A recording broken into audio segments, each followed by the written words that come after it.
శ్రీ గురుభ్యో నమః. శ్రీమాత్రే నమః. మా భక్తి టీవీని ప్రోత్సహిస్తున్నటువంటి మా ప్రేక్షకులందరికీ ధన్యవాదాలు తెలియజేస్తూ ఈ వారం రాశి ఫలితాలు తెలియచెప్పుకుందాము. 13 జూలై నుంచి 19 జూలై వరకు గల కాలానికి గ్రహస్థితులు ఏ విధంగా ఉన్నాయి, వాటి యొక్క దృష్టులు, ఇతర గ్రహాలతో కలయిక వివరాలన్నీ కూడా తెలియచెప్పుకుందాం. వృషభ రాశిలో శుక్రుడు, రవి గురులు మిథున రాశిలో, బుధుడు కర్కాటక రాశిలో, కుజ కేతువులు ఇద్దరు సింహరాశిలో, చంద్రుడు వచ్చేసి మకర రాశిలో, అలాగే రాహు కుంభరాశిలో, శనిగారు వచ్చేసి మీనరాశిలో. గ్రహస్థితులు వార ప్రారంభంలో ఈ విధంగా ఉండగా వారాంతానికి వెళ్ళేటప్పటికీ చంద్రుని యొక్క గమనము మేష రాశిలోకి వచ్చి ఉన్నది. అలాగే రవి గారి యొక్క స్థితి మిథున రాశి నుంచి కర్కాటక రాశిలోకి వచ్చి ఉన్నది. వారాంతంలో రవి బుధుల యొక్క కలయిక జరుగుతూ బుధాదిత్య యోగం ఏర్పడింది. ఇది చక్కటి యోగం. ఏ రాశిలో ఉన్నా కూడా మంచి ఫలితాలనే ఇస్తారు వారు. అలాగే కుజ కేతువుల యొక్క స్థితి ఆధ్యాత్మిక చింతనని తెలియజేస్తూనే సర్పదోషాన్ని తెలియచేస్తూ ఉంది. ఇది కూడా పరిహారాలు చేసుకోవలసినటువంటి దోషం. అలాగే శనిగారి యొక్క 3వ దృష్టి శుక్రాచార్యుల వారి మీద ఉంది. ఏ విధంగా అయినా సరే భార్యాభర్తల మధ్య కలహాలు రావడానికి అవకాశం ఉండడము, భార్యాభర్తలు ఇద్దరు కూడా కాస్త ఎడమొగం పెడమొగంగా ఉండడానికి అవకాశం ఉండేటటువంటి దృష్టి అన్నమాట ఇది. శనిగారి దృష్టి శుక్రాచార్యుల మీద ఉండడంతో ఆ విధమైనటువంటి ఫలితం ఉండే అవకాశం ఉంది.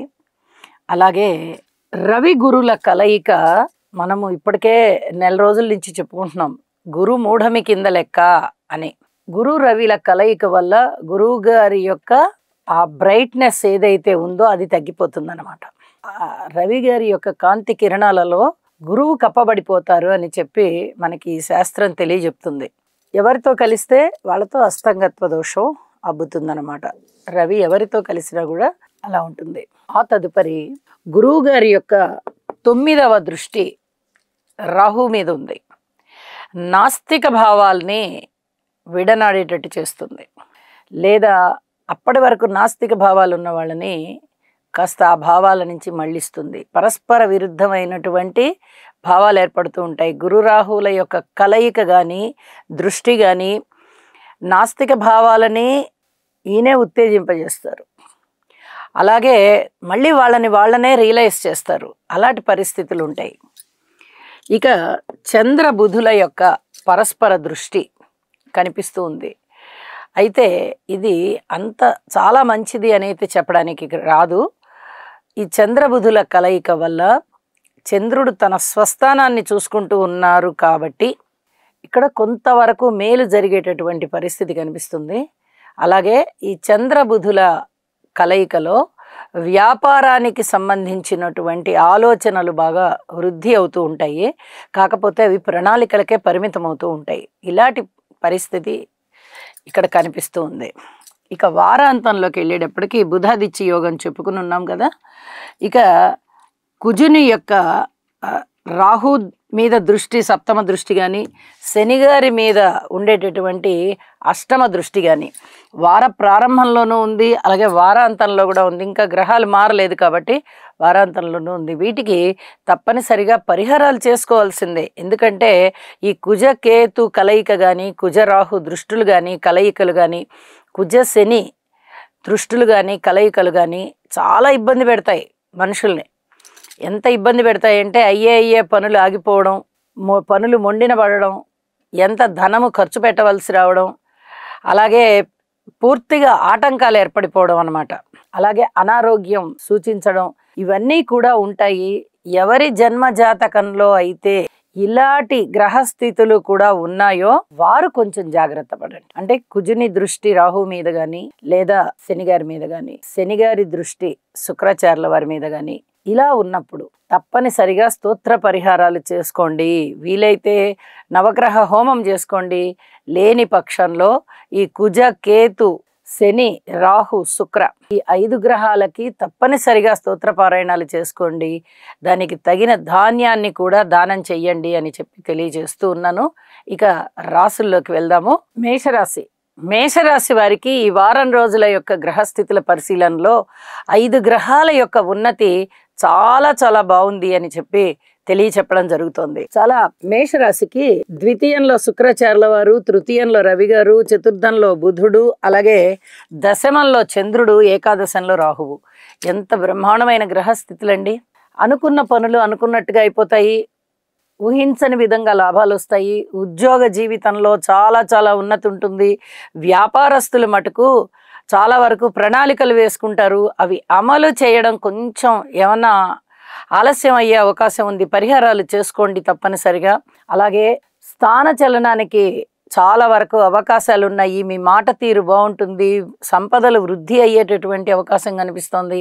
స్థిర చరాస్తుల వృద్ధి చాలా బాగా ఉంటుంది. మీ ప్రణాళికలు కానీ, మీ పథకాలు కానీ, మీ యొక్క ఆచరణ కానీ ఇవన్నీ కూడా చక్కగా అమలులోకి వచ్చి మిమ్మల్ని ఉల్లాసపరుస్తాయి. అన్నదమ్ముల యొక్క సహాయ సహకారాలు చాలా బాగున్నాయి అని చెప్పి తెలియచెప్పడం జరుగుతోంది. మాతృవర్గ రీత్యా బాగుంది. అలాగే పితృవర్గ రీత్యా కొంచెం ఓర్పు కలిగి ఉండవలసినటువంటి కాలము. కోర్టు కేసులు కానీ, పెద్ద మనుషుల పంచాయతీలు కానీ ఉన్నట్లయితే వాటిని వాయిదా వేసుకోవడానికి ప్రయత్నం చేయండి అని చెప్పి తెలియజేస్తూ ఉన్నాను. సంతానం పట్ల చాలా చాలా సంతృప్తి కలిగి ఉంటారు. ఇది చాలా చెప్పదగినటువంటి విషయం. అలాగే భార్యాభర్తల మధ్య అనుకూలత ఉంది. కానీ చెప్పొచ్చేది ఏంటంటే, అనుకూలత ఉంది కదా అని అధికంగా మాట్లాడి లేదా చులకనగా మాట్లాడి ఇలా చెయ్యకండి. ఏ భార్యాభర్తల పట్లైనా అనుకూలత అన్నీ కనిపిస్తూనే ఉంటాయి. అనురాగము, అనుకూలత అన్నీ ఉంటాయి. కానీ ఎక్కువగా చనువు తీసుకోకండి, ప్రమాదాలకి దారితీస్తుంది. అలాగే దూర ప్రాంత ప్రయాణాలు చేయవలసి వస్తుంది. ఇక విద్యార్థుల విషయంలో చాలా చక్కటి భవిష్యత్తు కనిపిస్తోంది విద్యార్థులకి. అలాగే స్త్రీలు కూడా చాలా బాగున్నారు. మానసికంగా వాళ్ళు పూర్తి ఉల్లాసంగా ఉన్నారు అని చెప్పి తెలియచేయడం జరుగుతోంది. మనము ఈ మధ్యకాలంలో రైతుల పరిస్థితి ఎలా ఉంటుంది అనేది కూడా ప్రత్యేకంగా తెలియజెప్పుకుంటున్నాము.